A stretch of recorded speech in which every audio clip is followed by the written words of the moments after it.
Hi, everyone. Welcome to today's Driving Performance Through Emotional Intelligence 90 Days to Stronger Teams Elevate Work Masterclass. I'm Katie Finch, the Vice President of iOpening Enterprises, and I'll be guiding us today as we dive into one of the most important and often overlooked leadership skills, emotional intelligence.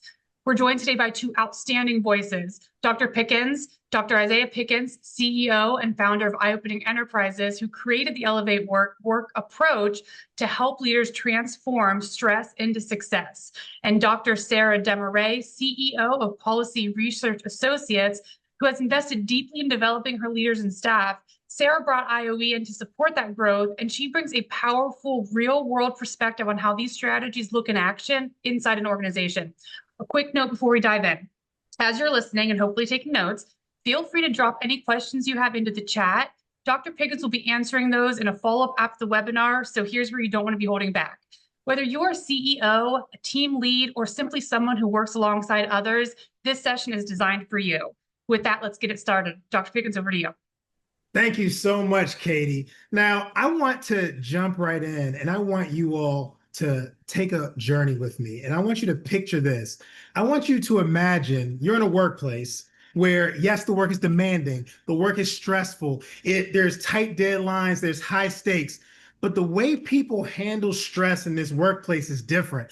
It's like the pressure doesn't overwhelm them, but instead it inspires them to continue to move forward. When they see some of the challenges that are in front of them, they begin to ask clarifying questions to keep from having bottlenecks. They also think about feedback. When they hear it, they don't dread it. They feel like it's a gift. It helps them be able to do their craft better. It allows them to be able to have clarity on where they're going. It improves and grows their professional identity.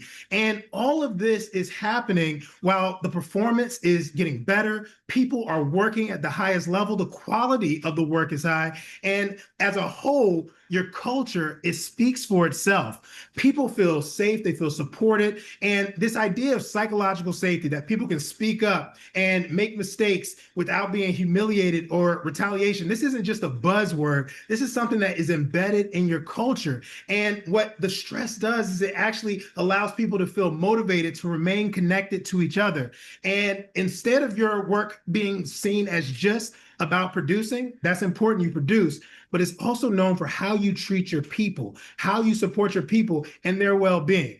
Now, that's amazing. That's an amazing dream to have that, where people don't see feedback as a personal attack. But the reality for so many people is the work is stressful, the work is demanding, the work is challenging. But instead of rising to the challenge of the stress of the work, the stress, it creates a grip on you and the folks around you. And that stress and that pressure, it spills over and it hits on everything that people are doing in terms of how they're hearing feedback. They see feedback as a potential attack on them. And so they stop asking questions and bottlenecks start to happen. Projects get delayed. People aren't collaborating with one another.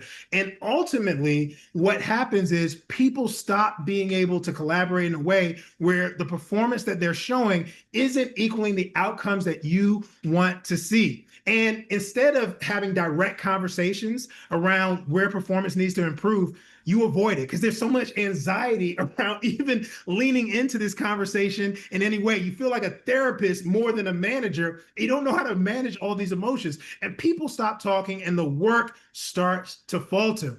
And so when we talk about creating a workplace culture that allows people to perform at a high level, but manage the stress effectively, we're talking about how can we transform that dream that we have, transform this reality into that dream that we have, where stress is a part of creating focus, where we are able to think about feedback as a way of growth, where accountability is seen as an opportunity to build trust instead of building division and building a way to protect yourself.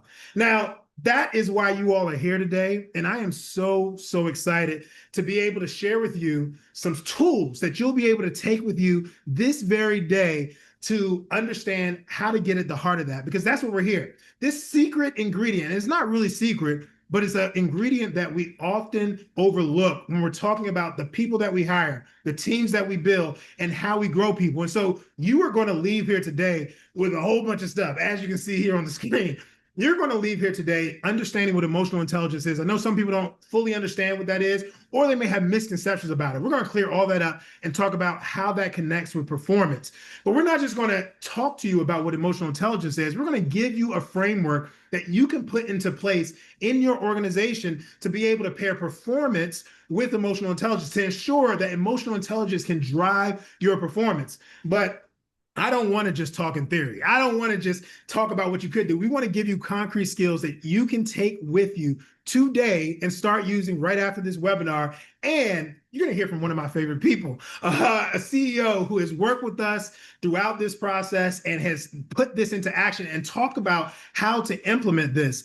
And at the end, I'm really excited because we have an opportunity for you to accelerate EQ because we're talking about building these teams in 90 days. We want to share with you an opportunity that will help you get to that place. So stick around until the end. But before we get started, I want to hear from you all a little bit, and I want you to imagine your dream workplace. And in your dream workplace, what does it look like? You can see here up on the screen. If you could only have one of the following to help drive performance in your dream workplace, what would it be? So go ahead and start answering. The right words to ensure clarity of expectations. Everyone receives feedback without defensiveness. The work is always inspiring, even when it's hard. Or I literally never have to talk to anyone ever, and I mean ever. I know there's some of y'all out there who are like, nope, I don't really want to be here today. I really don't want to talk to folks about things. Let's see. We're going to give it about 30 seconds for folks to, it looks like folks are finishing up, 10 seconds. All right. Go ahead and answer. All right, I'm about to end the poll. I'm dancing to music you can't see. I get excited about this. All right, I'm going to end the poll, and here's what we have. So most of you all really want the work to continue to be inspiring, and I love hearing that. We're going to talk about how emotional intelligence helps the work continue to stay exciting and exhilarating for people. But also, and I'm proud of y'all, people didn't say I literally never have to talk to anyone ever. So I'm proud of y'all. Y'all are human beings that want to talk to other human beings. But I think the defensiveness that people experience and the clarity are huge challenges that people face. And so here's what we're going to do. When we talk about this idea of being able to understand and deal with some of these challenges that we're looking at, part of what we're talking about is our ability to deal with the root cause of what creates performance challenges. And I'll tell you what one of those root causes are. They center on that last answer. I literally want to talk to no one ever because I see people like that. I understand people like that. Conflict avoidance. Conflict avoidance is something that is at the heart of this performance feedback dilemma. And I want to share a story with you all about a client who we work with who dealt with this at the most challenging moment in their career. They brought us in. There was two leaders in this organization, a director and a manager, and they shared a direct report. And they worked at an organization where their work was tremendously important. They had national federal grants to be able to go in and support communities. And in doing this work, there were so many challenges that came up partnering with the government, being able to deliver services, being able to have a lot of different moving parts. And one of their team members was not performing up to the level that they needed. And they had a hard decision to make. They felt like this person wasn't the right fit and they needed to terminate them. But before that moment, they had such a hard time giving direct feedback because there was so much anxiety around the conflict that came up around it. And this is where the dilemma lied. This was someone who they actually liked. They liked tremendously outside of the workplace. They knew them outside of the workplace, but the person's performance wasn't up to par. And the avoidance that they felt, I could feel it when we first came in and started coaching them. They had thoughts that if I tell them something and I say it the right way, and I say the right thing the wrong way, this person's going to explode. And then they were like, if I say the right thing the right way, this person's going to explode. You know, the people who, no matter how you say it, it feels like it's going to lead to a situation that's so challenging. I could feel their heart beating every time we talk about the situation. And just the idea of needing to be able to give this person direct feedback to improve their performance and to potentially need to terminate them, that dilemma wasn't just about that moment and that person, because they had a team that they worked with. And so they were juggling, how do we give this person direct feedback and potentially move towards termination while not disrupting the work that they're doing well, right? Because we don't want to disrupt the work that people are doing well, but also not disrupting the rest of the team and not disrupting what other people have to do. And so this dilemma was at the heart of what they were challenged with in terms of the performance that this person had and how do they support their team moving forward. And so I'm going to talk about this, what they did and what we shared with them that allowed them to go through with determination while still having trust with their team and ensuring that their team felt supported and was able to move forward effectively and actually be able to work with that person in a way that was at least respectful of who they were as they transitioned out of the organization. That is a hard balance to hold. And that's at the heart of this dilemma. But my question to you all, and this is what we're here to talk about, how do we get here? How do we get to workplaces where so much emotional energy is used on the anxiety of how to perform, whether it's anxiety around feedback for what people need to have or what people need to do, or anxiety around proving myself? I'm not sure if they trust me in this role, or they trust me. All of this is energy that is being taken away from actually doing the thing that you need to do, actually performing at the highest level. And so for me, I'm a psychologist and I'm an organizational development expert. And this dilemma is what inspired me and my team to think about, how do we help organizations address this very, very difficult issue that seems like it arises and emerges in teams across sectors, whatever industry that you're in. And you see that people have challenges, not just in what they're doing, the what of the work, but how they do it, particularly how they do it with other people. And this is the truth. And this is at the heart of this dilemma that we're talking about.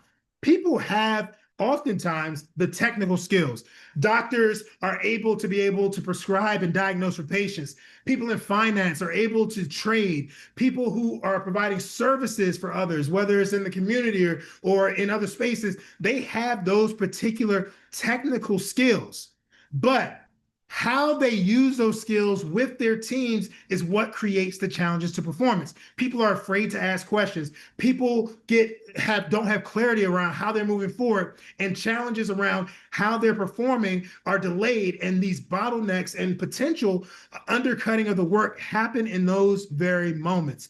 And so I'm going to tell you all, there are so many organizations that we work with where people are they're brilliant. They're brilliant engineers, people in tech.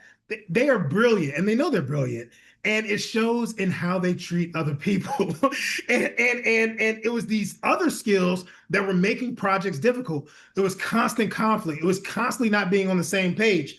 And as a psychologist and an organizational development expert, we realized that what people needed was they needed to be able to learn non-technical people skills to be able to effectively do the how of the work, not just the what, but the how of the work. And this is what inspired us to create the Elevate Work program, a training and coaching program that helps organizations build in-house emotional intelligence training and implementation programs so that they have the tools within their organization to actually be able to do this and lean in. And I know what you may be thinking, like, there's a lot going on in the world right now. Is thinking about people's emotional intelligence really the top priority we need to have right now? Well, it is something that I can understand how it's a challenge, but there's some people who might beg to differ at the Harvard Business Review. This article came out just a few weeks ago around how soft skills are more important than ever,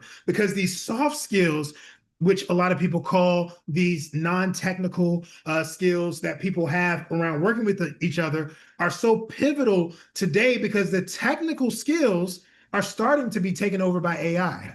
The things that we have technically, diagnosing people, even trading, right? Some of these things, AI is helping. AI is coming for these technical skills. So the question becomes, how do you position people, the people who are at your organizations, to still work with people? Because the how this happens is part of the challenge.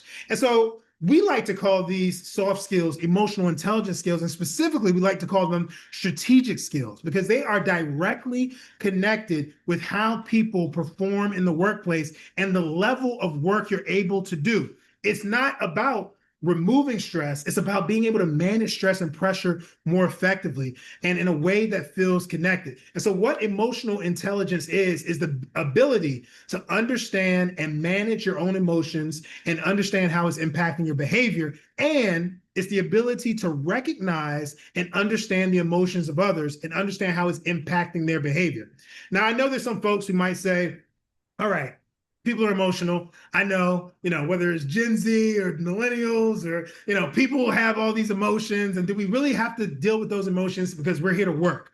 Well, to you, I say, when is the time you do your most challenging or your most when you have the most challenge with your work, where when you're most least productive, where your performance is faltering? It's when you have a lot on your mind. It's when you're frustrated because no one's recognizing your value. It's when you're upset because of things that are going on outside of work. It's when you're distracted because of the emotions that you're experiencing in different moments. And so the better we're at being able to identify and manage those emotional parts, the more emotional energy people will have to focus on the work.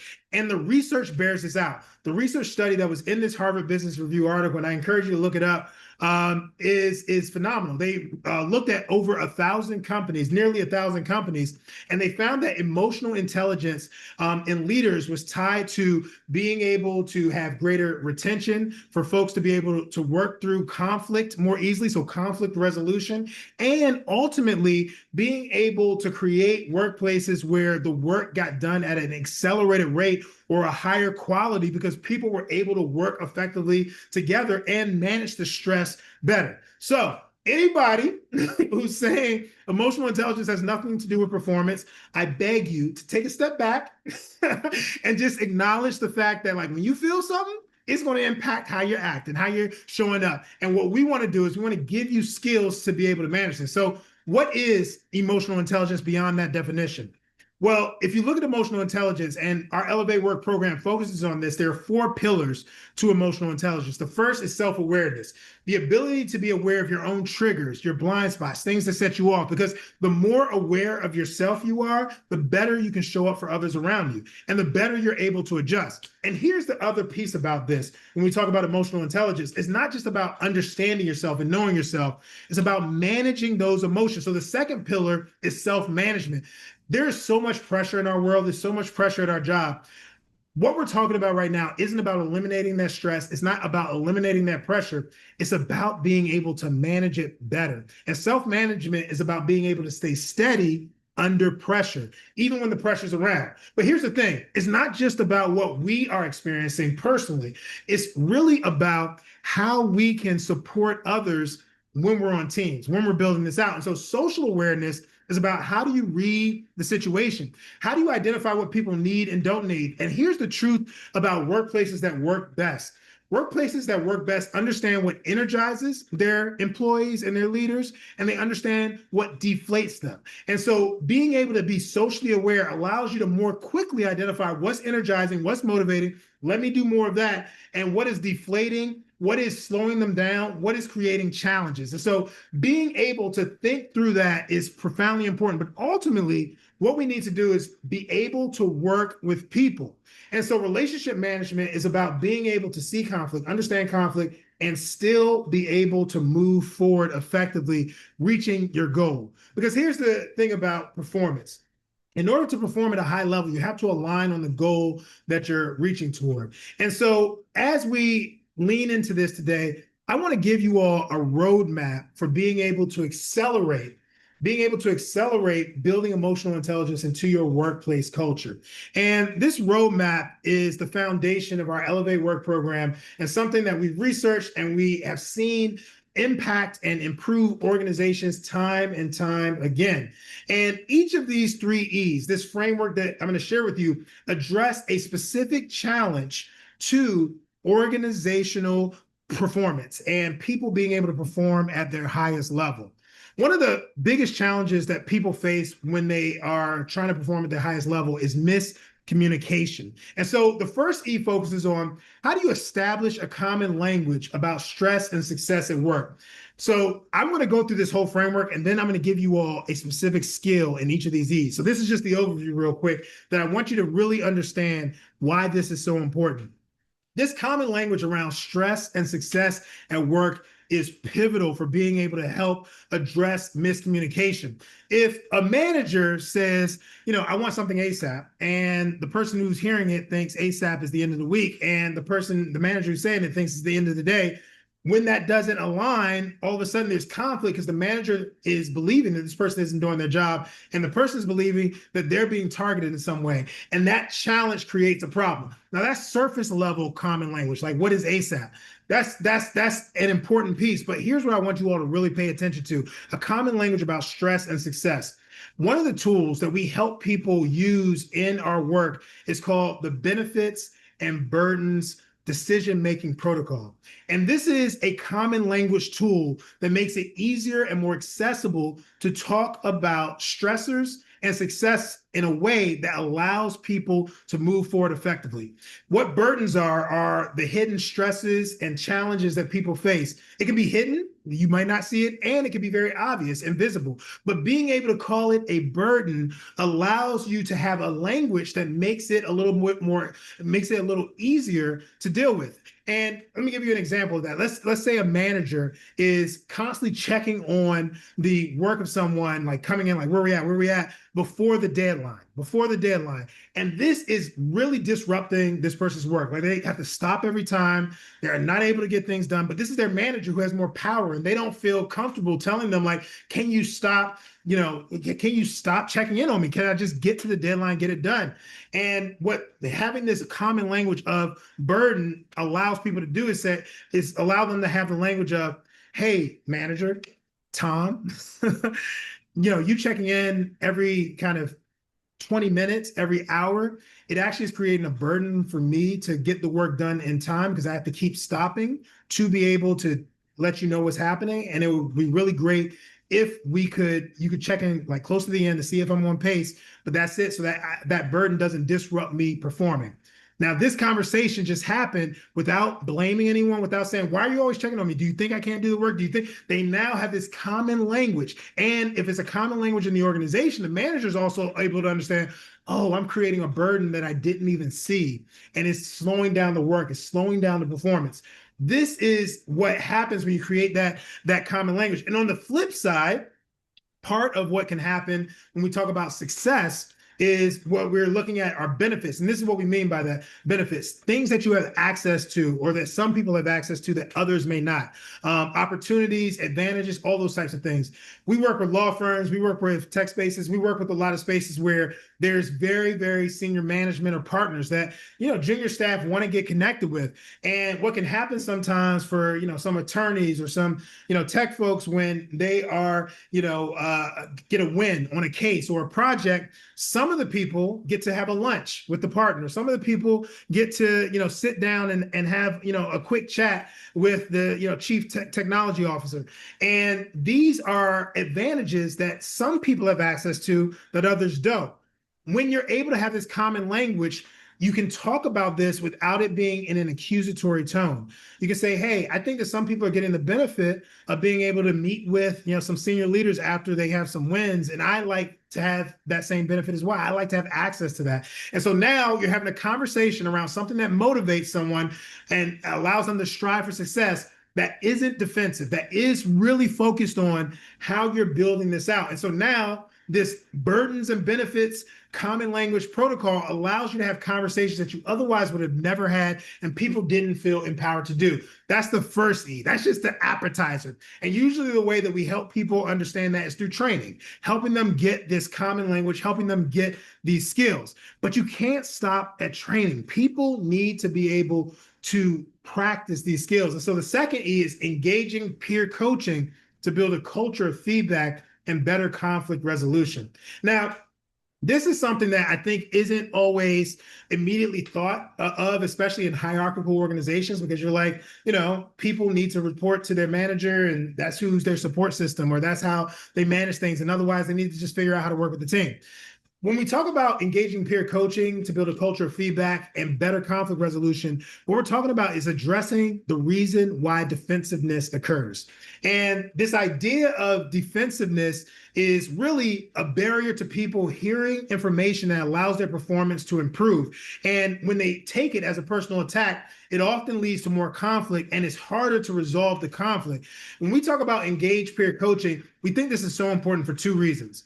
One, people need low stakes places to practice the emotional skills that we're talking about. If people are becoming more self-aware of, oh, maybe I show up in this way, it's nice to talk about that with someone who isn't potentially going to be like, yeah, you do that. You do that. And I'm going to fire you, right? Like being able to be in a space with a peer to practice these skills can be so powerful, and to learn how to engage them so that you do become less defensive. And the way that we do it in our program is through something called Wellness Buddies that pairs staff together and gives them a structured approach to coach one another, and not just how to support their well-being, but how to show up in an emotionally intelligent way, especially when stress is present. And the second reason why this peer coaching is so important, think about the things that you know best. Think about the things that really make sense to you the most. They're usually things that you have taught someone else. And so just absorbing information isn't enough. People need to be able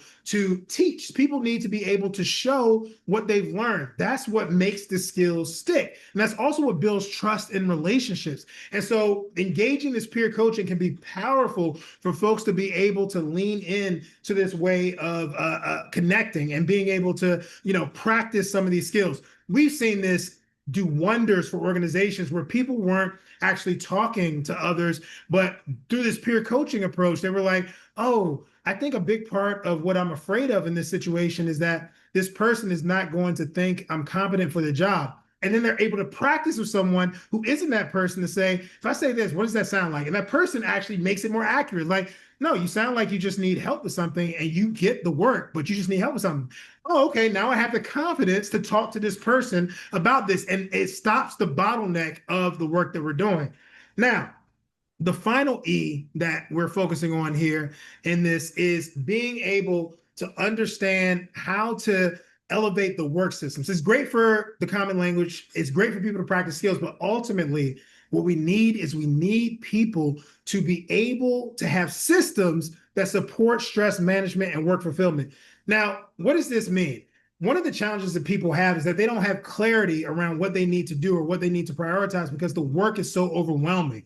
And when you don't have systems in place that account for the stress that the work is causing, it actually can delay the work getting done or the performance. So, for instance, we've worked with organizations who have a lot of high stakes projects. They are focusing on grants, or they have high deadlines for clients that they're working with. And it's hard for the people on the teams to understand, what do I focus on? And so part of the systems that we help them develop might be you create a prioritization system for what's most important, what's moderately important, and what's least important. That system is not only helping the work perform more effectively, but it's also giving people the opportunity to better get clarity around where they need to use their energy to perform at the highest level. And these are systems that aren't just about managing the stress, but it's also about fulfillment, because being able to find meaning in your work is tremendously important. And we'll talk a little bit when I share with you how these skills unfold, how this plays out, because the more that you're able to understand what motivates folks, what keeps them connected with the work, the better position you'll be to be able to help them really grow. And I think about this in particular with one organization, a tech and media company that we worked with, and they brought us in just as their last CEO had to resign after some challenges that happened, and they had a new CEO coming in, and they realized that many of their junior staff were starting to leave the organization. And what they found was that a big reason why their staff was leaving junior staff was leaving the organization is because the junior staff was doing the work of senior staff and not getting recognized for it and not seeing a pathway to promotion. And it really deflated them, and they felt less connected with the work. I'm going to talk with you about what we did to restructure when we get to this skill for this, help them restructure things so that the people in the organization, the systems in the organization, allowed them to be able to lean in and engage, and so that they kept more of their staff, especially those promising junior staff who were starting to leave. Now, I've talked way too much, and so I want to hear from you once again. I want to see what's one of your biggest concerns about performance in your workplace. So go ahead and click what feels right for you. Is it miscommunication and the extra work that comes from it? Is it feedback is not well received and conflict is too frequent? The people are constantly in conflict, little clarity about how we reach success and move forward? Or are we there yet? Like, where are we? What's going on here? Are we doing the thing we say we're coming here to do? I'm tired. I'm tired. All right, I'm gonna give folks another second to be able to share their thoughts. All right, and we're done. All right, so miscommunication, that is huge, right? Like, you're always having to take on extra work in terms of being able to do this and see what's going on. And so what I want us to do in terms of giving you all these skills is I'm going to take just a few minutes to go through these skills, and then we're going to get to how you implement this. And so starting with the first E that we're going to get to, I want you to know before that this is a cycle, because the world changes as new issues come up, right? We're seeing the world change right before us in terms of what, younger generations want at work, what, generations who've been there for a while at work, what they've done, how we allow that to continue to grow. And so when we talk about this first E of establishing a common language, one of the biggest challenges is people sometimes don't understand the root cause of why people aren't performing at the highest level. And one of the things that you can do to get at that root cause is ask this question: what are they worrying about that I can't see? This will uncover the root cause, what's at the heart of the challenge. For those who are frustrated with miscommunication in the workplace, let me tell you, this works wonders. We've worked with organizations who have had challenges with performance, and surface level, it looked like a lot of their junior staff just weren't performing in the way that they needed to perform. But when they asked this question, what are they worrying about that I can't see? And this was actually at a government agency and a large nonprofit agency. Part of what we help them think about is, all right, how do you bring this to them so that they feel psychologically safe enough to be able to share? And we supported them in doing that. And what we found was that many of the junior staff, they actually had young children. And so it was very hard to be able to balance some of these work responsibilities with being able to parent. And so the root cause of their performance issues and them actually not saying what they needed to do their work the best was around them juggling, kind of in secret, having to be a young parent. And so when we were able to figure that part out and understand that hidden burden, remember I talked about that benefits and burdens protocol, understand that hidden burden, all of a sudden they were able to identify, okay, maybe we can have some flex hours at the beginning of the day so people can drop their kids off. Maybe we can have some, no meeting days, some things to help these young parents be able to manage what's happening outside of work that's impacting their performance. That was because we helped them create this common language. And this skill, I want you to think of someone who you don't know why their performance is faltering. Think about this question, like, what are they potentially worrying about that I can't see? And the moment you lean into that, the better position you'll be to be able to kind of focus and talk about that. Now, that's one skill, but this next skill is so important. And this is tied to the story I told you at the beginning about the person who needed to be terminated. Now, the folks who, the manager and the director who are going to do this, they really, really felt like this person was going to take this personally. It was going to be overwhelming, and it was going to be so challenging. What we help them understand is that people sometimes don't understand the context of your feedback. They think it's only about them, and so they take it personally. And so what we had them really practice was discussing how to fairly share the burden. We had them think about and talk with the staff, both the staff who was terminated and the staff who was left, around how our job as leaders is to make sure that the burden of work is fairly shared. And this is what I'm seeing that is creating more of a burden for others. Maybe you're not getting your assignment done on time. You're turning it in with a lot of mistakes and someone else has to go over it. This is making the burden of work unfair in terms of how we're sharing it. And I have to rebalance that. That's part of my role. And so with that, they were able to both kind of say that to the staff member that they were terminating. So it didn't feel so personal. Even though it was, hurt, it still didn't feel so personal. And they were actually able to talk with the staff who were left and say, our goal is to continuously think about how we're fairly sharing the burden. And so sometimes that conversation is around people who are taking on too much. They're constantly bailing people out, and it's not giving people the time to do the work or to learn or to be able, and you all know those managers who feel like they need to do everything.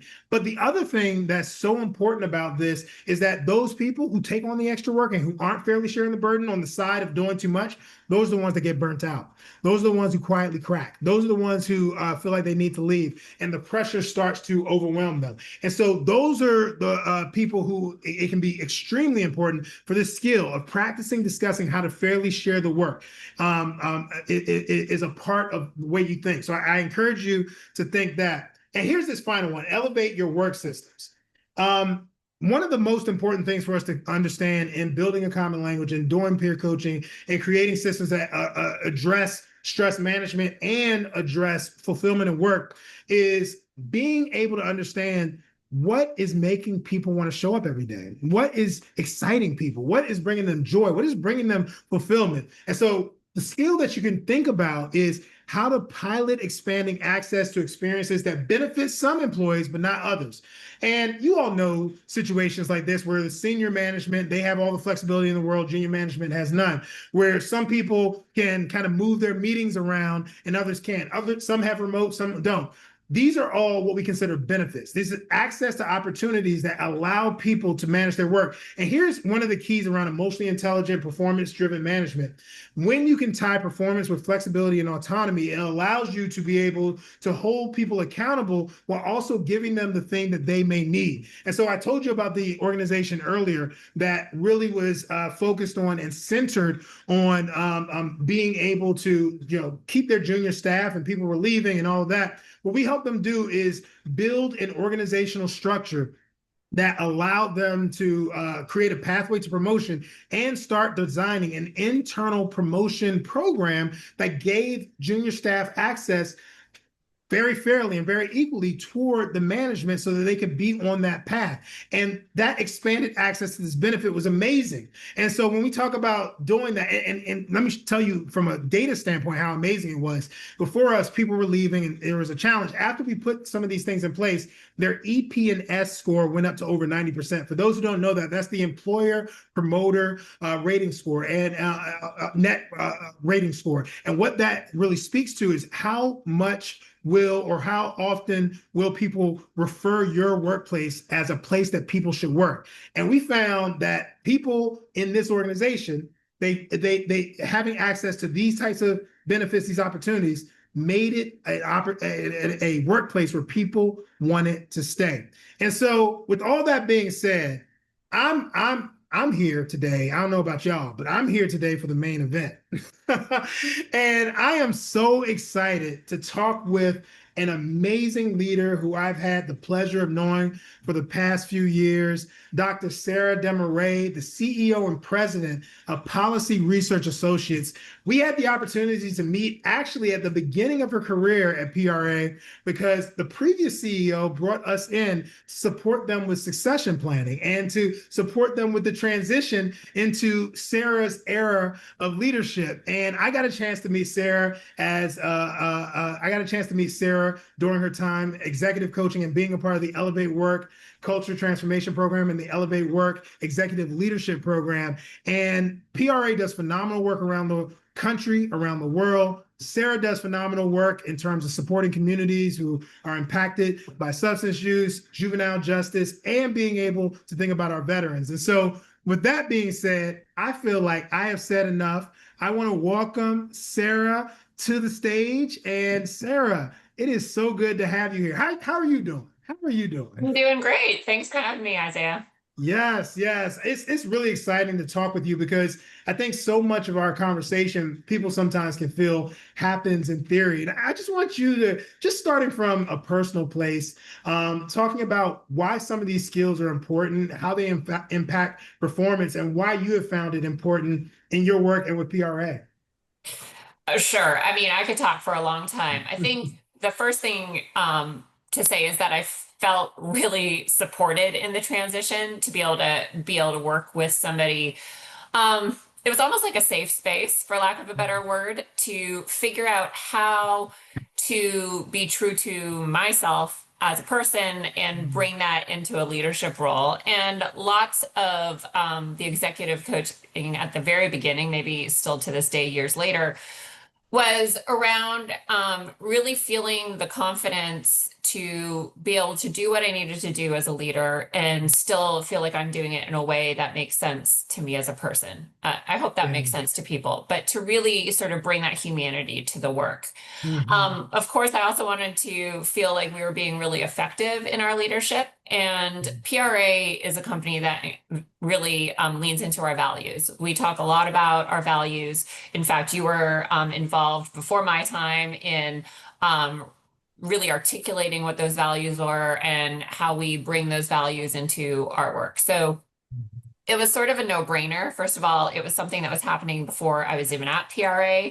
And I mean, I think I would say, and maybe you can sort of give me some feedback, but it feels like we've even leaned into it kind of more in terms of how we work with you. We work with various programs, whether it's the sort of intensive for the executive team, whether it's one-off sort of consultation and support of staff, or if there's specific conflict resolution that we're looking to have support around. So we're just partnering with you all in sort of all the ways that and relationships that we have in the organization. And so it's really around those relationships and being effective and hopefully doing the best we can by all the people involved. And I think I feel uncomfortable being presented as like a success story. I think what we've done successfully is kept working on it, honestly. So it's certainly improved sort of the day-to-day and I think how we approach our work.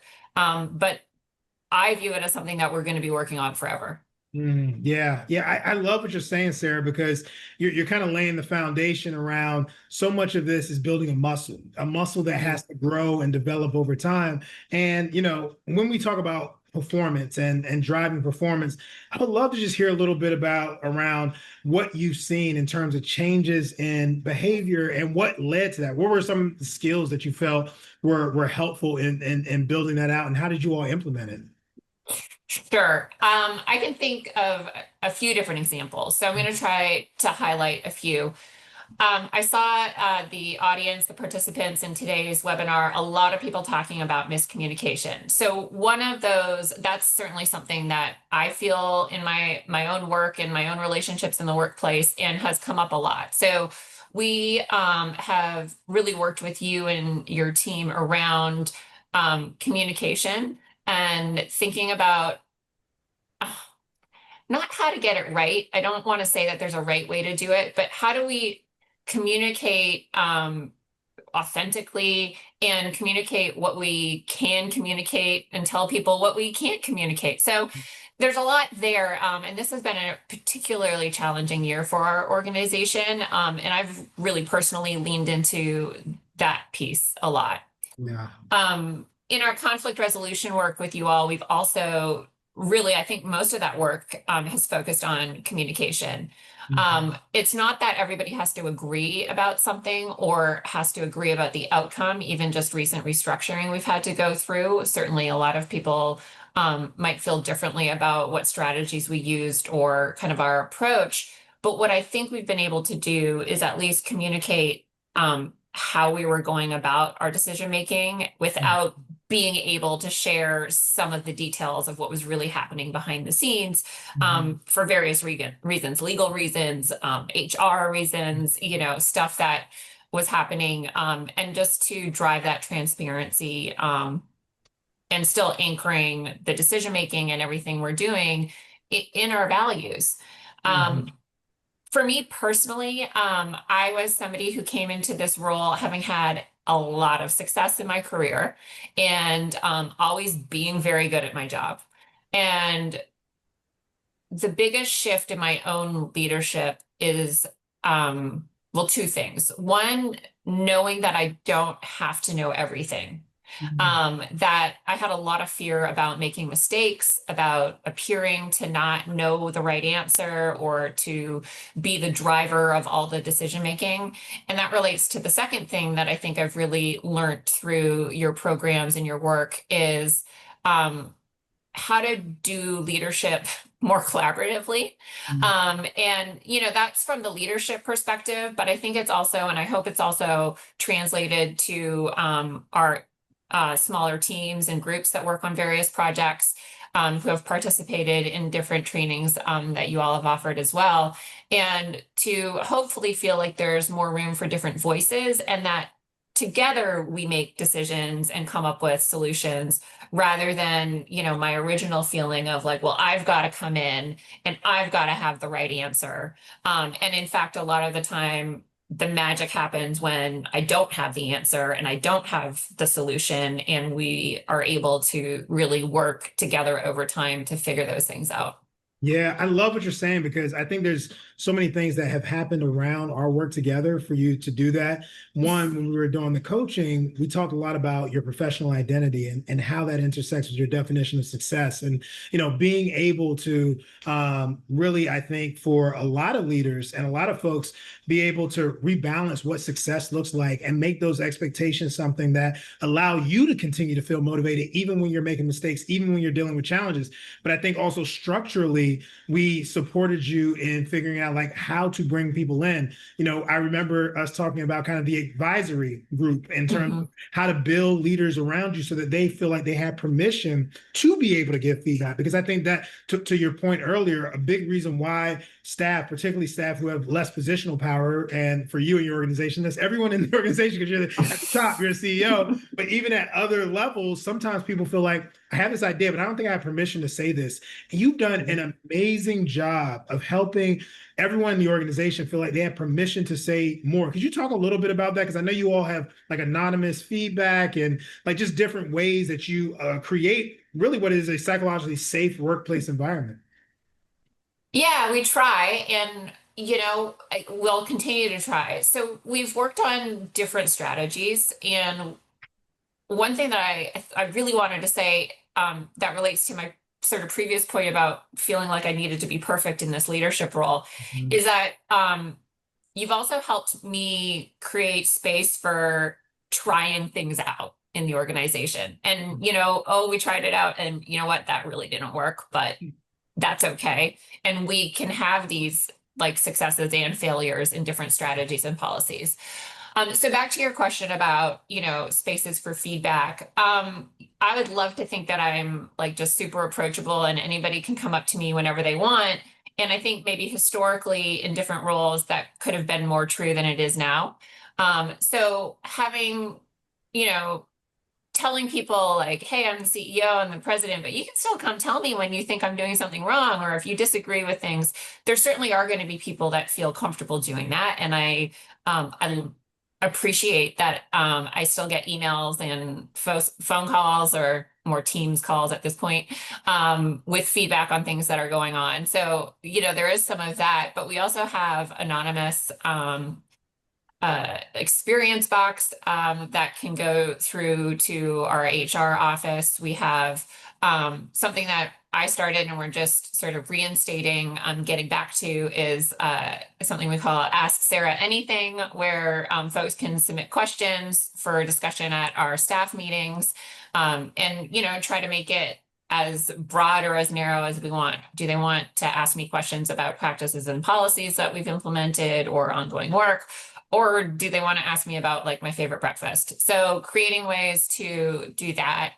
And then within teams, themselves, I think we've tried to do more open conversation and create spaces so that people don't worry about retribution and like pushback. And that's always going to be a challenge, like you said, around when there's, and with me too, like when there are differing levels of power and decision-making in a company. But my experience is that here compared to other places I've worked, it does feel, or I've sort of experienced that more people are willing to come to me about something that I would have imagined, you know, going to a CEO about in another role. So lots of different strategies. We'll continue having more strategies, and we also do, or have done, you know, other things like creating smaller groups for affinity groups or social time, and just trying things out. Sometimes we pause them, sometimes we turn them back on, but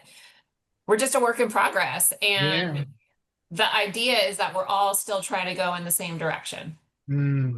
I love what you're saying. And I actually want to tag in on the top of your comments around the risk embracing, right? Like that's part of what we talked about a lot is the innovation and how does that become a part of your company identity so that people feel more brave to be able to take risk. And, you know, I think a big reason why we have been able to do that is because we've both kind of given all these spaces that you're talking about, but you've also been good about creating accountability and being able to, you know, hold people accountable for the performance that you're expecting them. And so for you and for PRA, like how have you all been able to balance that kind of the compassion that you need for the person, but the accountability and the boundaries that you need in terms of their performance? Oh my gosh. Well, thank you. It is one of the things I struggle with the most, so I appreciate you talking about that. Giving feedback is challenging, especially when people are not reaching expectations. And I think what we've tried to do, what we continue to try to do, and we're working with our supervisors and our leadership to just keep pushing forward is, I don't know how else to say it, but to be just very direct and try to create clear expectations around performance. And, you know, sometimes we think we're being crystal clear and then it turns out we're not. And being ready to be able to keep coming back with really concrete examples of things that we're looking for, expectations around timeline. For me, it's all about trying to communicate as much as we can within the boundaries and frameworks, but also telling people things that we can't share. And that's sometimes not a very satisfactory answer, but it's sort of truthful and putting boundaries on, you know, you're not going to know everything about why a certain individual may have been let go, but I can give you some of the parameters that were considered and the processes that we went through, and know that there's never a snap decision made about this. I think the other thing that we've done around accountability, both timelines for, let's say, a person who might not be meeting expectation, but also for us to give folks feedback so they know like the period of time that we're expecting change, and folks can know a period of time that we are kind of going to get back to them with change.